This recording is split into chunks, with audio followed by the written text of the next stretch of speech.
Hey, listen, have I got a story for you?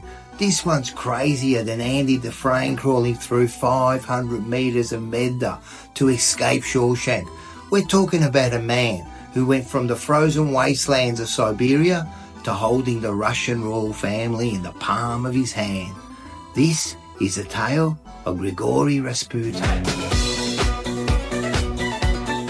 Does the song sound familiar? You might have heard it once or twice. Well, it's more than just a tune. It's got a tale hotter than nonno salami. This song's got a story, and it's about a guy who was a legend, whether you like it or not. Imagine this, a wandering peasant with the uncanny ability to charm, heal, and scandalise, becomes the closest confidant of Tsar Nicholas II and Tsarina Alexandra, the last king and queen of Russia. How does that even happen? Let Bada Rocco tell you. It's the early 1900s. Russia. The snow is falling, the vodka's flowing, and life's as bleak as a Sicilian Sunday with no pasta.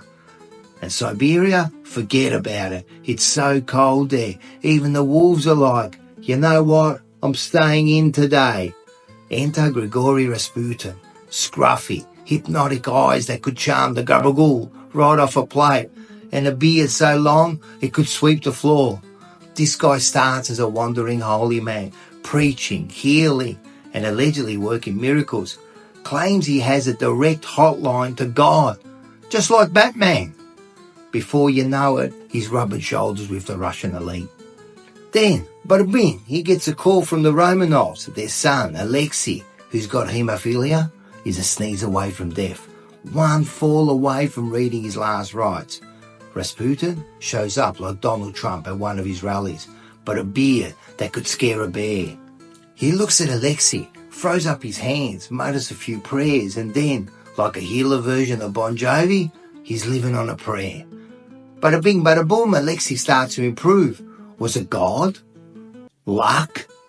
A con?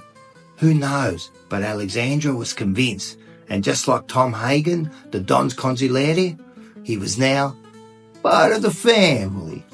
But hold on, this story isn't just about healing. You know that Boney M song? Turns out it's not just a catchy lyric. Rumours swirl about how close Alexandra and Rasputin were. They were tight, like spaghetti and meatballs. He'd show up with his cannoli and she'd always know exactly where to put it. If you get my drift. People say she trusted him more than the Tsar himself. Imagine a peasant cozying up to royalty. That's like a busboy dating Al Capone's daughter. And the nobles, at this point, they're losing their friggin' minds. And while all this was happening, Rasputin's living it up, drinking, partying, and hitting up every brothel in St. Petersburg. Once at a royal dinner, he actually says, "I've sinned more than anyone here, and God loves me the most." The nerve, right? But hey, confidence is everything. And then there's a time when Rasputin gets invited to a dinner by a nobleman with bad intentions. They lace the food with poison. He eats it like it's a Sunday lunch, doesn't blink. The noblemen are freaking out. Rasputin looks up, smirks and says, "You think that's going to kill me? Please, I've survived Russian winters so cold, even the vodka froze. And meals so bad, I'd rather eat the table." Then as Boney M's 70 disco hit starts playing in the background, he grabs the guy by the neck like he's wringing out laundry. The guards intervene, but by then the message is clear. You don't mess with Rasputin.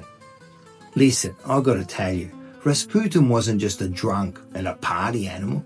This guy was deep into politics, shaking the very foundations of an empire, pulling strings like a puppet master. Picture it. Tsar Nicholas II is out fighting a war. And who's running the show in Russia? Tsarina Alexandra. And who's whispering in her ear? Rasputin, of course.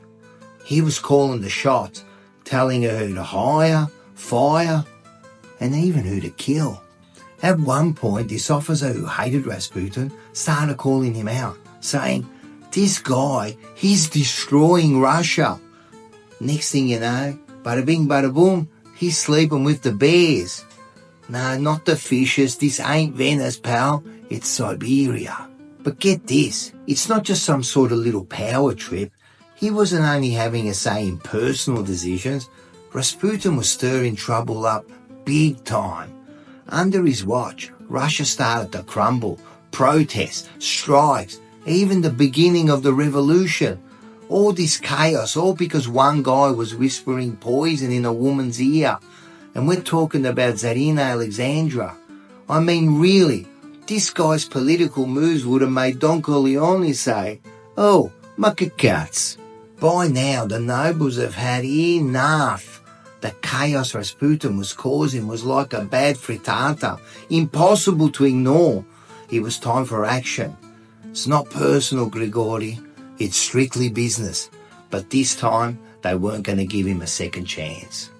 December 1916, they invite him to the palace under the gaze of a party. Rasputin walks in thinking it's another night of eating and dancing.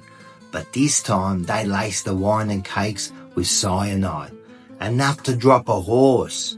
He eats, drinks, nothing happens.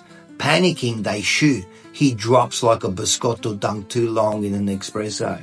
Celebration time, right? Wrong. He gets up, charging like it's the running of the bulls. They shoot again. He's still coming. It's like a scene from Walking Dead. Finally, they club him, roll him up in a rug, and throw him into the frozen river. Even then, when they find his body later, the rumour is that he had water in his lungs, meaning he was still alive when he hit the water. Mate, he was harder to kill than a cockroach in a Siberian blizzard. And let's not forget, Rasputin predicted all of it. He told Alexandra, "If I'm killed by the nobles, you and your family will fall." Sure enough, within a year, the Romanovs are overthrown, and Russia is in revolution mode. It's chaos. It's like Breaking Bad, the Russian edition. So, when you hear at your next party, raise your glass to a man who defied poison, bullets, and being tossed into a frozen river. Rasputin was a man that even Vladimir Putin would throw up his hands and say, "Oh, macacats." Oh, those Russians.